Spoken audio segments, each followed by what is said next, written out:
நான் பெரியாரின் பிள்ளை, அம்பேத்கரின் பிள்ளை. அதனால்தான் அந்த சனாதன சக்திகளுக்கு துணை போகக்கூடிய வகையில் சீமானும் விஜயும் செயல்படுகிறார்கள் என்பதிலே எந்த சந்தேகமும் இல்லை. பிஜேபி பற்றியோ RSS பற்றியோ இது போன்ற சனாதன சக்திகளின் கிறிஸ்தவ மக்களுக்கு எதிரான தாக்குதலை பற்றியோ ஏதாவது விஜய் வாய் திறந்திருக்கிறாரா? ஏன் பேசவில்லை?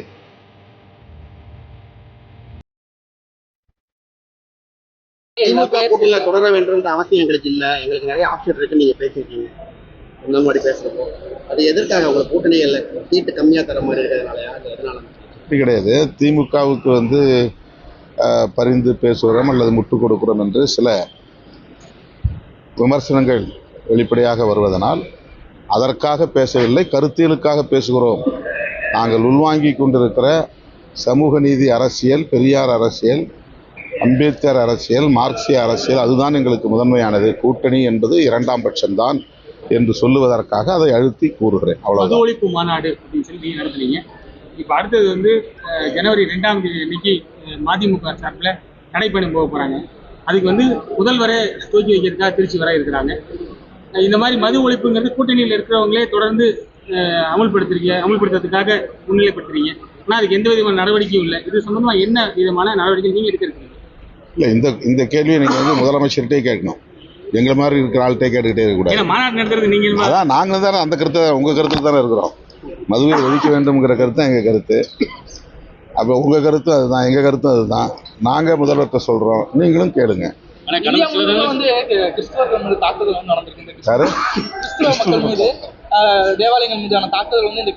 அதனால தான் தமிழ்நாட்டில் பிஜேபி வளரக்கூடாதுன்னு சொல்கிறோம். எவ்வளவு மோசமான சக்திகள், இந்த மதவாத சக்திகள், இந்த பாசிச சக்திகள் என்பதற்கு இது சான்று. இந்த மாதிரியான தாக்குதல்கள் கட்டவிழ்த்து விடப்படக்கூடிய சூழலில் வேண்டுமென்று RSS, பஜ்ரங் தள், விஸ்வ இந்து பரிஷத் போன்ற பல, அனுமன் சேனா போன்ற அமைப்புகள் கிறிஸ்தவர்களை குறிவைத்து தாக்கி, கிறிஸ்தவ பொருள்கள் விற்பனை செய்யக்கூடிய அப்பாவி மக்களை தாக்கி மிக மோசமாக நடந்து கொண்டிருக்கிறார்கள். இதுதான் பாசிசம் என்று பொருள். இப்படி நடக்கும் என்பது பிரதமருக்கு தெரியும். ஆகவே தான் அதை திசை திருப்புவதற்காக அவர் கிறிஸ்துமஸ் விழாவில் போய் பங்கேற்கிறார். ஒருபுறம் கிறிஸ்துமஸ் விழாவில் பங்கேற்று கொண்டே அவருடைய சனாதன சக்திகள் இன்னொரு புறம் கிறிஸ்து பெருங்குடி மக்களை தாக்குகிற ஒரு அவலம் நடக்கிறது. தமிழ்நாட்டிலே RSSம் பிஜேபியும் வளர்வதற்கு அதிமுக உள்ளிட்ட கட்சிகள் காரணமாக இருக்கின்றன. துணை போகக்கூடிய சில அமைப்புகளும் இருக்கின்றன. அவற்றை நான் அண்மையிலே வெளிப்படையாக பேசினேன். இவர்கள் எல்லோரும் சேர்ந்து தமிழ்நாட்டில் இந்த மதவெறியர்களை காலூன்ற வைக்கப் போகிறார்கள். தமிழ்நாட்டிலும் இந்த கேவலம் அல்லது இந்த அவலம் அரங்கேறும் நாள் வெகு தொலைவில் இல்லை.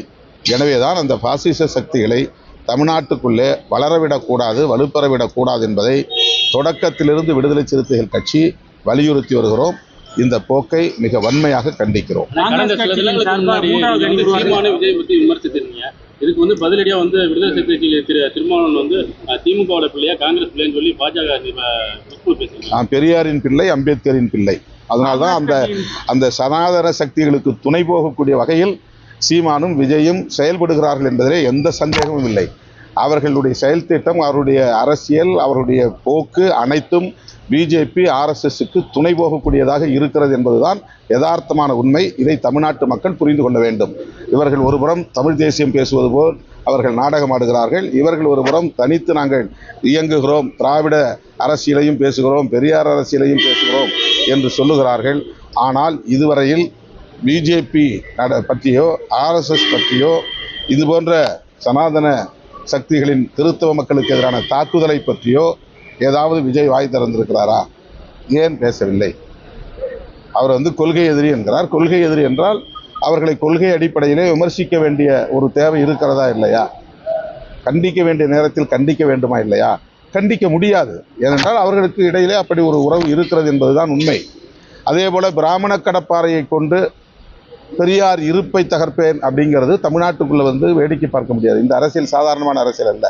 அவர் பேசுவது பெரியார் அரசியல் என்பது எளிய மக்களுக்கான அரசியல், விளிம்பு நிலை மக்களுக்கான அரசியல், SC ST OBC போன்ற ஒடுக்கப்பட்ட மக்களுக்கான அரசியல், பிற்படுத்தப்பட்ட மக்களுக்கான அரசியல். அந்த அரசியலையே தகர்ப்போம் என்று சொல்லுவதை எப்படி இதுதான் RSS உடைய அரசியல், இதுதான் பிஜேபியினுடைய அரசியல். அவர் பிராமணர் என்கிற கடப்பாறையை கையில் எடுக்க போகிறாரா அல்லது அவரே பிராமணர்களின் கடப்பாறையாக மாறப் போகிறாரா என்கிற கேள்வி எழுகிறது.